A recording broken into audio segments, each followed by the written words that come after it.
आइए आज आपको दर्शन कराते हैं एक दुर्लभ जगह का। यह है मैरचो स्थित पंजनिया का शिव मंदिर, जहाँ के बारे में पता चला था कि यहाँ भूस्खलन हुआ है और लोग एकाएक यहाँ जमा हो गए। लोगों में जानकारी लेने की उत्सुकता थी कि आखिर यहाँ की स्थिति क्या है, क्योंकि पहाड़ पर स्थित शिव मंदिर बहुत पुराना है। आम जनता को यह खबर लगी थी कि आज पहाड़ पर स्थित शिव मंदिर के सामने ही भूस्खलन हुआ है और लोग वहां आ गए। आज मैं भी स्पॉट पर जाने का निर्णय लिया। धनबाद शहर से लगभग 25 किलोमीटर दूर यह जगह विकास से कोसों दूर है, क्योंकि यहाँ पहुँचने के लिए सड़क की व्यवस्था इतनी खराब है कि लोग यहाँ पहुँचने से ज़रूर कतराते हैं। चूँकि यह शहर से बहुत दूर होने के कारण यहाँ ना तो जांच के लिए कोई टीम आ पाती है और ना ही विकास की धारा। यहाँ आकर देखा कि प्रकृति के गोद में बसा यह क्षेत्र कितना मनमोहक है।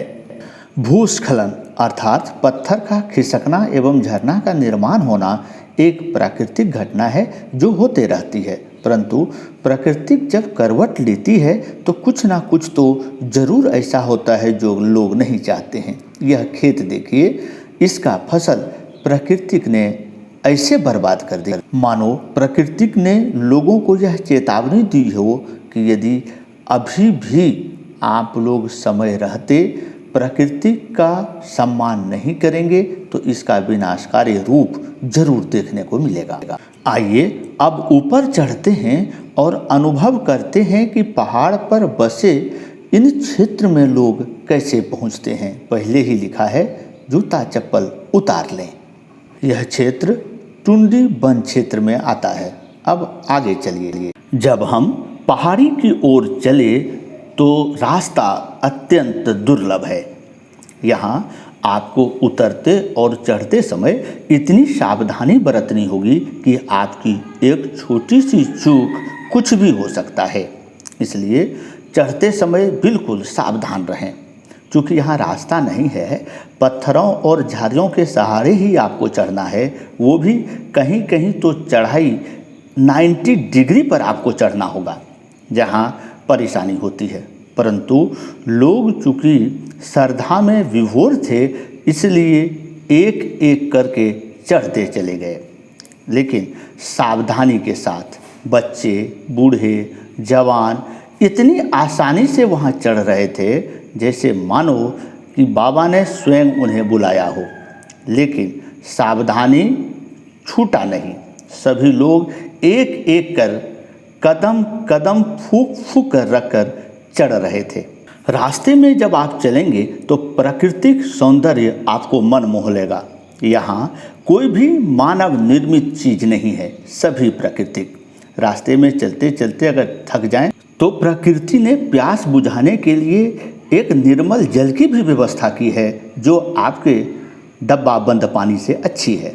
लगभग 3 किलोमीटर का दूरी तय कर अब हम पहुँचे हैं उस गुफा में जहाँ बाबा भोलेनाथ विराजमान हैं।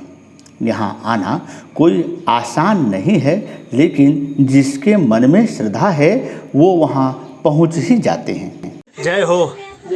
ये देखिए, ये गुफा है। मैं लाइट जलाया हूँ।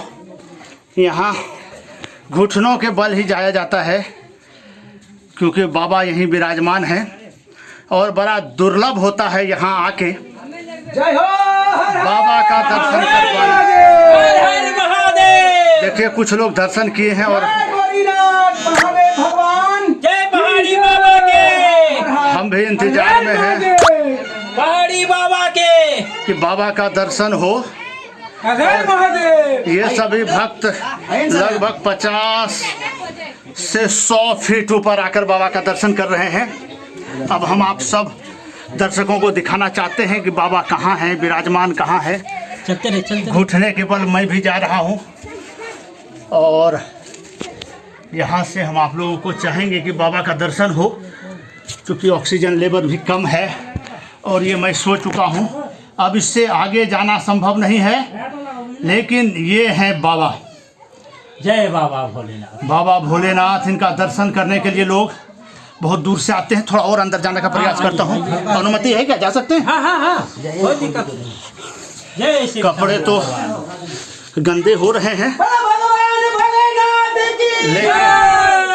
लेकिन ये देखिए, महादेव की यही गुफा में भोले बाबा वास करते हैं और उनके ऊपर ये देखिए जल का धारा 365 दिन हमेशा उनके सर पर। इस अंदर और गुफा है बाबा, इसके अंदर और वो गुफा चल रहा है, वो गुफा है, अंदर भी गुफा है, हाँ, वो लेकिन गुफा। वहां तक जा पाना संभव नहीं है अभी। हाँ, हम यहीं से बाबा को प्रणाम करते हैं और लौटते हैं। आप सभी की मंगल कामना चाहते हैं। जय भोलेनाथ। जय भोलेनाथ।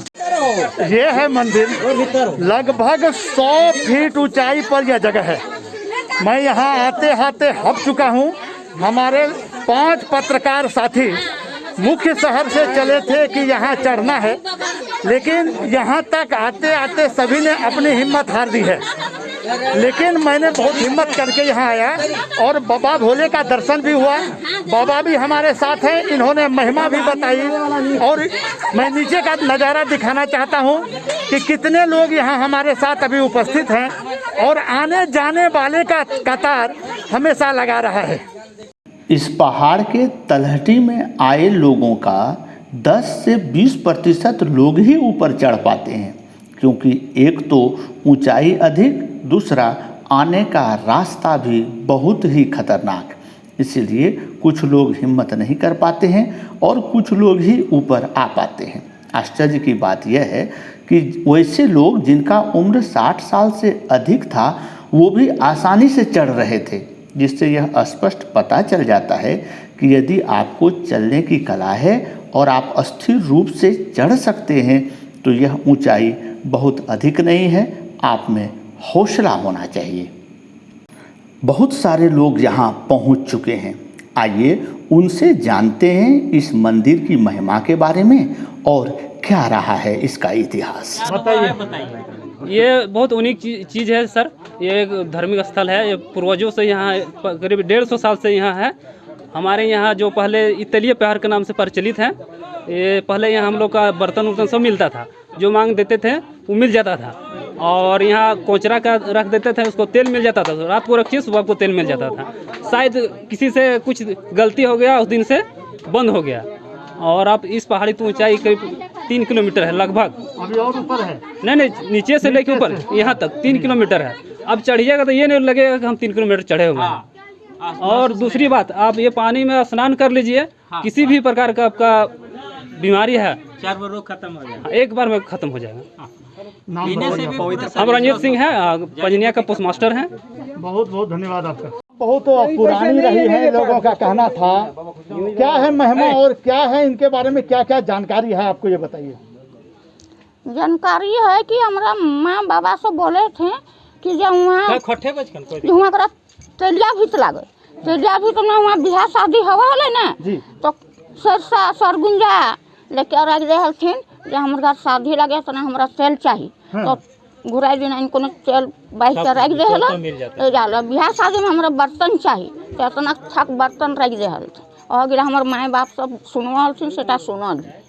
ये तो थे आम जनता जो बता रहे थे अपना अनुभव।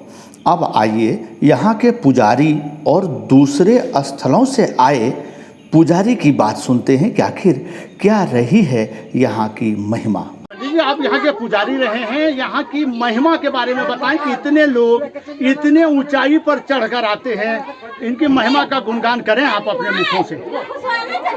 इनके महिमा बहुत पुराना से है। पहले पुराना मंदिर ही था। जी। मेरा पिताजी अल्लाह कब करिए आप? और एक साधु था, साधु भी था, पिताजी भी वो साधु के साथ रहता।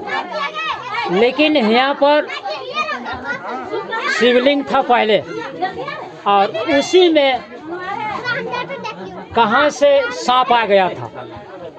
सांप पूरा छतर काट के वहाँ पर शिवलिंग के ऊपर में, इस गुफा में हाँ। गुफा पहले नहीं था, बाद में गुफा निकला, लेकिन पहले यहीं पर मेरे बाबा जी जो बाबा हैं, महादेव बाबा, शिवलिंग था यहाँ पर। उसके बाद बहुत दिन के बाद ये गुफा निकला है। क्या मान्यता है? लोग जो इतने ऊंचाई पर चढ़ के आते हैं, आखिर यहाँ की मान्यता महिमा क्या है? महिमा बहुत उत्तम है यहाँ पर जी पहले पुराना था, पुराना महिमा कहानी कह के सुनाते थे सब पहले पुराना लोग कि यहाँ पर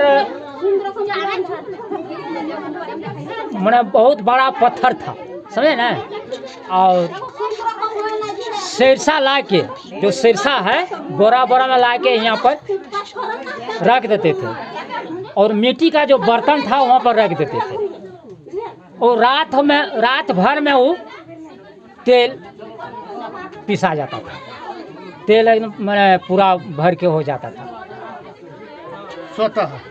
हाँ। कितने दिनों से यहाँ पूजा होता रहा है बाबा आपके जहन में? समझे कि अभी 60-65 साल से। नहीं, कुछ लोगों का कहना था कि अंग्रेजों के समय से ही है, तो चूंकि स्वतंत्र हुए भी नहीं, ना, पहले सुने हैं पहले नहीं था। जहाज में जहाँ शिवलिंग झंडा गड़ रहा था उस समय, हम सुने हैं यहाँ के वासी लोग से, झंडा गड़ रहे थे तो हवाई जहाज से आते निकलते थे ना, तो उन लोग देखते थे यहाँ का नज़ारा, शिवलिंग को नज़ारा देखते थे ऐसे राउंड मारते हुए आकाश में। हाँ, और कुछ बच्चा लोग यहाँ उपस्थित आकर झंडा गड़ते थे। अच्छा, तो बाबा आप डेली यहाँ जो चढ़ते हैं, इतना कितनी कठिनाई होती है आने में? आने में तो बहुत कठिनाई होती है, क्योंकि हम लोग जब चढ़े हैं तो हब रहे हैं अभी। हाँ, कठिनाई तो जरूर होता है, लेकिन उनके कृपा से आ ही जाता है, और डेली पूजा हो रहा है यहाँ पर। कितने लोग लगभग डेली आ जाते हैं यहाँ श्रद्धालु? श्राद्धु लोग अभी समझे कि कभी 700-800 हो जाता, कभी हजारों भी हो सकता है। तो इसके अलावा और भी यहाँ कोई मंदिर है? मुख्य मंदिर क्या है? हाँ है, मंदिर में नीचे में नीचे में यहाँ नीचे चढ़ के दर्शन करते हैं, वो यही जगह है? हाँ, यही जगह है, पुराना में यही जगह। नाम बताइए बाबा। ये नाम है त्रिलोकी नाथ बाबा। और ये पहाड़ का नाम? पहाड़ी बाबा। बताइए पंडित जी। आप अपना नाम बताइए बाबा। धनपति पांडे। बहुत बहुत धन्यवाद। धनबाद के कई एक शक्तिपीठों में एक लिलोरी स्थान का नाम आपने जरूर सुना होगा। वहाँ के पुजारी कहते हैं, तो क्या अनुभव रहा आपका यहाँ का? हम तो जब भी आते तो नीचे जो शिव मंदिर है, वहाँ पर जो शिव मंदिर बना वो वहाँ आते थे, तो ग्रामीण के जो वासी लोग हैं वो कहते थे कि पहले बाबा ऊपर में रहते थे, अभी हम लोग नहीं जा सकता है कोई चढ़ने के लिए, तो हम लोग ला के नीचे इनको स्थापना की, वही मंदिर में हम लोग आके दर्शन करते हैं। पुराना में आप दर्शन करके कैसा अनुभव कर रहे हैं? क्योंकि काफी ऊंचाई पर है। यहाँ तो बहुत ही मैंने क्या बोलता है, शब्द नहीं है, बहुत ही अच्छा लग रहा है, एनर्जेटिक हो गए एकदम।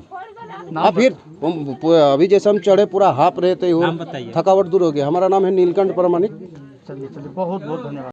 ये थे जो सुनी सुनाई बातें सुना रहे थे, परंतु यह तो निश्चित है कि प्राकृतिक सौंदर्य से भरा पूरा यह क्षेत्र यदि इसका विकास किया जाए तो आने वाले समय में पर्यटन स्थल के रूप में इसे विकसित किया जा सकता है।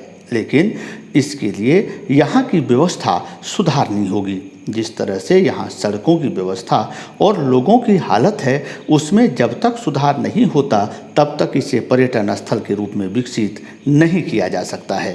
वैसे यहाँ के मुख्यमंत्री कहते हैं कि झारखंड संपदा से भरा क्षेत्र है, यदि ऐसे क्षेत्रों को पर्यटन स्थल के रूप में विकसित किया जाए तो आने वाले समय में यहाँ का राजस्व बहुत अधिक बढ़ जाएगा, क्योंकि शहर में रहने वाले लोग अक्सर ऐसे क्षेत्रों के तलाश में रहते हैं जहाँ उन्हें प्राकृतिक सौंदर्य और शांत वातावरण मिले। अब देखना है कि इस पर सरकार कितना ध्यान देती है और जनता अपनी बात कितना सरकार तक पहुंचा पाती है। आगे इसी प्रकार के अलग और आपके काम योग्य वीडियो देखने के लिए हमारे चैनल को सब्सक्राइब जरूर करें।